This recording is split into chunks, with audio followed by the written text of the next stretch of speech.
Hello everyone, কেমন আছো তোমরা সবাই? আশা করি সবাই খুব ভালো আছো। এই গরমে তো আমি খুব একটা ভালো নেই বলতে গেলে। যাই হোক, মন তো ভালো রাখতেই লাগবে। তো আমাদের ওখানে না এক সপ্তাহ আগে ভীষণই বৃষ্টি দিয়েছিল আর ওয়েদারটাও কেমন ঠান্ডা ঠান্ডা করে দিয়েছিল। তো সেদিনকার ঘটনা তোমাদের সাথে শেয়ার করি। সেদিন ছিল মঙ্গলবার, আর আমাদের এখানে না মঙ্গলবারে দোকানপাট সব বন্ধ থাকে। যে অনেক জায়গায় যেরকম সানডেতে থাকে, তো আমাদের এখানে মঙ্গলবারে থাকে। তো মঙ্গলবারে যেহেতু দোকান বন্ধ, তো বাড়িতেই ছিলাম, তো ভাবলাম কেন না কিছু একটা বানাই। তো বানাচ্ছিলাম হলো ঝাল মুড়ি, আর মুড়িটা না অল্প ড্যাম ড্যাম মতন হয়ে গেছিলো, মানে জানি না হয়তো হাওয়া লেগেছে, তো কড়াইতে অল্প সেঁকে নিয়েছি, তাহলে ক্রাঞ্চি ভাবটাও মানে ভালো। আর দেখো আমি কিন্তু টেবিলে সব কিছু সাজিয়ে নিয়েছি, মুড়ি মাখতে যা যা আমার প্রয়োজন আর কি।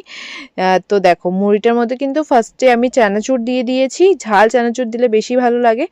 আর তারপরে বিট নুন।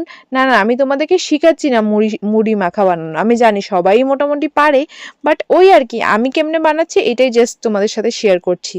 তারপরে আচারে তেল দিলাম, বা আমার কাছে না দু রকমের আচার ছিল, তো এটা একটু মিষ্টি মতন, তো এটাই দিলাম। এটার মানে স্মেলটা ভীষণ সুন্দর, তাই জন্য বেঙ্গলি মিক্স তোমরা চাইলে কিনতে পারো, মাদার্স কোম্পানির বেঙ্গলি মিক্স। তারপরে দিয়ে দিলাম পেঁয়াজ কুচি আর হলো লঙ্কা কুচি। আর জানো তো আমরা মুড়ি মাখা বা আলু সিদ্ধর জন্য যে এই ইঞ্জিন অয়েলটাই কিন্তু ব্যবহার করি। মানে এমনি সরষা তেল আমরা ডিফারেন্ট ব্র্যান্ডের ইউজ করি অন্যরকম, বাট এই যে ইঞ্জিন তেলের যে ঝাঁজটা ছোটবেলার থেকে দেখে এসেছি, সেটা কিন্তু অন্যরকমই। তো মুড়ি মাখতে কিন্তু আমরা এটাই ইউজ করি। দেখো আমার কিন্তু মুড়ি মাখা বেশ কমপ্লিট, আর খেয়েও দেখে নিয়েছি ভীষণই টেস্টি হয়েছে।